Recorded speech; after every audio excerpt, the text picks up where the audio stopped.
आदमी ने एक गोली चलाकर लड़की के घर की शराब की बोतल तोड़ दी, लेकिन लड़की जरा भी नाराज नहीं हुई। मजाक में अपने खतरनाक खेल में डूबे थे कि अचानक नीचे घाटी से डरावनी आवाजें गूंजने लगीं। दूरबीन से नीचे झांका तो अजीब सी जीवित प्रजातियां ऊपर चढ़ती दिखीं। आदमी तुरंत समझ गया कि हालात बिगड़ गए हैं। उसने बिना समय गंवाए गोलियां बरसाईं, लेकिन वे जीव संख्या में बहुत ज्यादा थे। घाटी के दूसरी तरफ मौजूद महिला ने भी मशीन गन उठा ली और फायरिंग में उसका साथ देने लगी। अंदाजा नहीं था कि लड़की की तरफ भी कई ग्वायबू पहुंच चुके हैं। एक तो सीधे उसके पैरों तक आ गया था। हालांकि उसने उसे मार गिराया, लेकिन नीचे अभी भी बड़ी तादाद मैमोन्स्टर ऊपर चढ़ रहे थे। आदमी ने तुरंत उसकी तरफ गोलियां चलानी शुरू की और कई मॉन्स्टर गिरा भी दिए, लेकिन एक गिरे हुए मॉन्स्टर का हाथ बम के टुकड़े से छू गया। धमाका हुआ और उसके पतले नुकीले छर्रे लड़की को घायल कर गए। हालात नाजुक देखकर आदमी ने भी मशीन गन उठाई और पागलों की तरह गोलियां चलाने लगा। किस्मत से ग्वायबू ऊपर चढ़ते हुए लेजर जाल से टकरा गए और घाटी के दोनों ओर लगी ऑटोमेटिक मशीन गनें सक्रिय हो गईं। यूं दोनों ने मिलकर सभी कॉन्गबू जीवों का सफाया कर दिया। वे दोनों दुनिया के बेहतरीन एजेंट थे, लेकिन फंसे हुए थे इस घाटी में कैद, बाहरी दुनिया से कटे हुए।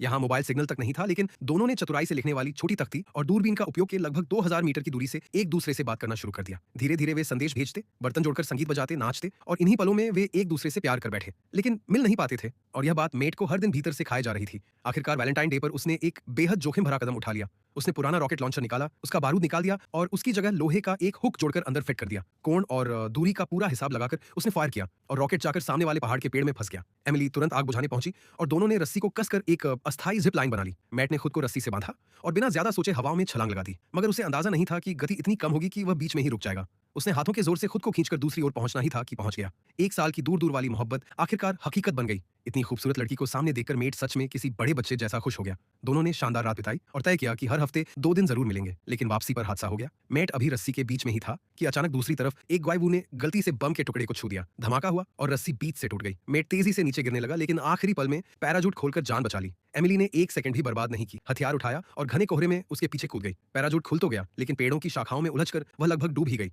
होश में रहते हुए उसने चाकू से बैक की पट्टियां काटी और तेज बहाव के साथ फिसलते हुए एक बड़े पेड़ का सहारा लेकर अपनी जान बचाई। उधर मेट बेहोश था और एक ऊंची शाखा पर उलझा हुआ लटका था। इंसान की गंध सूंघकर एक डरावना कीड़ा उसकी ओर बढ़ने लगा। ठीक समय पर मेट को होश आया। उसने 2 गोलियां चलाकर खतरा मिटा दिया, लेकिन पैराजूट खुलते ही वह कीचड़ के एक गड्ढे में गिर पड़ा, जो असल में पत्थर जैसे दिखने वाले एक फूल का मुंह था। वह उसे अंदर खींचने लगा। मेट लगभग निगला ही जा रहा था कि गोलियों की बौछार ने उस फूल के दांत तोड़ दिए। एमिली ने गोलियों की आवाज पहचानकर मेट को ढूंढ लिया था। दोनों थोड़ी देर के लिए सुरक्षित थे। उन्होंने फैसला किया कि नदी के सहारे सहारे चलकर इस खतरनाक घाटी से बाहर निकलेंगे, लेकिन उन्हें अंदाजा नहीं था कि उनकी खुशबू पहले ही कुछ और भी भयानक जीवों तक पहुंच चुकी थी।